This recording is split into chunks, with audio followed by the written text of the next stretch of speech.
Okay?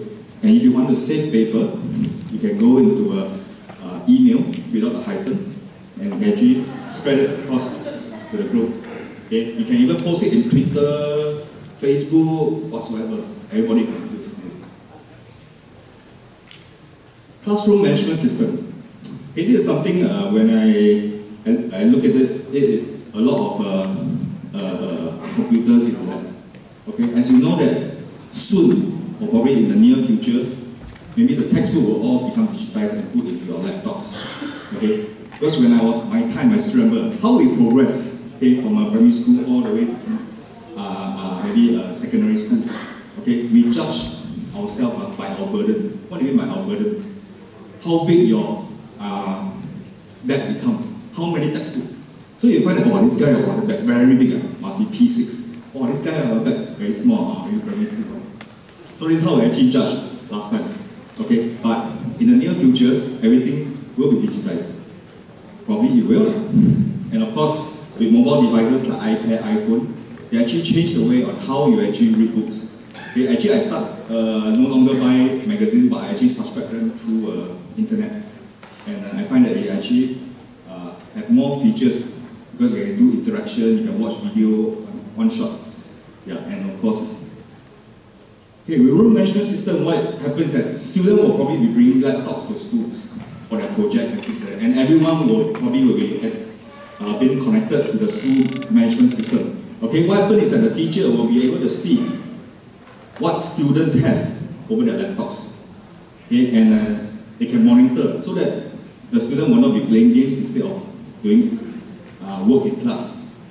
And if you choose to have 3, and they find that it's a very good presentation, you can actually project out immediately. And the whole class can actually talk about this and discuss on the thing. Teacher can actually split that into groups to do different part of the assignment. And they can actually collaborate with each other by drawing on the mind maps and things like that on an individual group. And finally, all the groups can actually collate and become one masterpiece. Alright? Talking about audio system, okay, I still remember when I was in school. Okay, you know, when I was in poly, sitting arrangement is not fixed. So the earlier you come, you can get the best seats, for example. But I know that there's a lecturer which is very good. So you find that those kiasu classmates, they always go for the front seats. For information, kiasu is a word from Singapore, which means kiasu. No, not really. It means that they're afraid to lose out to the rest of people. Okay, and they always sit in front. Okay, so those who came slightly later but still on time, they get to sit behind. And if the lecturer does not have a very nice voice to project, they have problem because the people behind sitting will be quiet. So when I was in school, I'm also one of the kiasu one. So first time I go for the first sit. But I have this problem with this lecturer. When you sit in front, you feel like you're having a shower. You know, shower? So he was thinking of bringing an umbrella to block all this. So after that, I decided I'm not going to sit front row for this teacher. I go to the back. And the problem is, his voice is so soft that I feel like dozing off. Right? So, of course, you can see from this picture, the guy in the picture is actually hanging a microphone. This is called an infrared microphone. Okay? This is actually to help the class to have the sound distribute evenly. And also to help my wife to have less frequent sore throat. Because my wife teaches a lot and she gets sore throat. Once in a while when the class getting very mischievous, she has to shout and scold. So using a microphone, you can actually have a distribution of voice evenly. And the good thing about infrared, okay, because infrared don't go through wall. Okay, the signal does not go through wall. The teacher can just hang a mic, go to any classroom and start talking. Do not have to go in or recalibrate, do all this. Okay, video conferencing and lecture capture system. Okay, I have, this is something that is upcoming, and I find that quite a lot of schools are doing this. Okay, they have video conferencing in their classroom. What they do with this, let's say for example the lecturer on the left is from Europe. Okay, and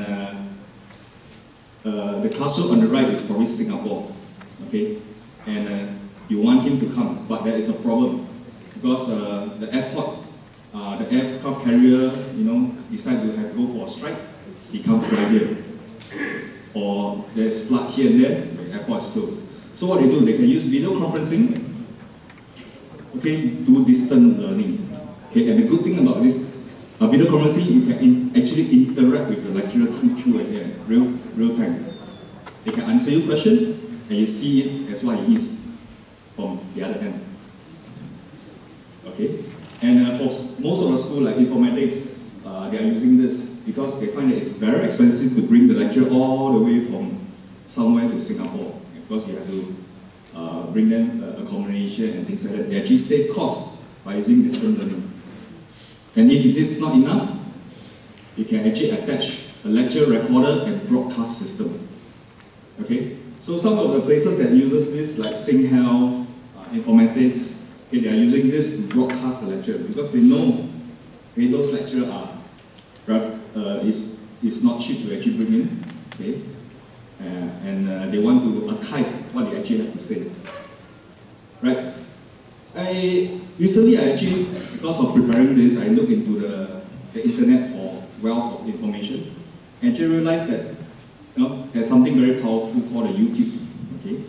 I don't really use YouTube often, but I have went into and looked into it, and I realized that there are a lot of teaching materials inside in the YouTube. But the problem is the hit is always 150. But you type something like, scandal teacher score, hit maybe 100,000, 200,000, that kind. This experience? Yeah, and because of modern technology, our handphone carries cameras. Our handphone carries cameras, and you know that most of the time when a student like to take those photographs of teachers and they post it in Stomp, post it in the Twitter, Facebook, those things are never present. They never say, this teacher very swai, handsome, But they always say, this teacher scold, say, stupid. I saw in the news recently that somebody scold, and they actually went online and become a big issue. Yeah. Personally, I think, what's the big deal? I've been scolded last time right now. Right? I think times have changed, so we are different era nowadays. With this lecture, they even have an interface like a YouTube. Why waste these resources? Use it as a YouTube in your own organization, in your own schools.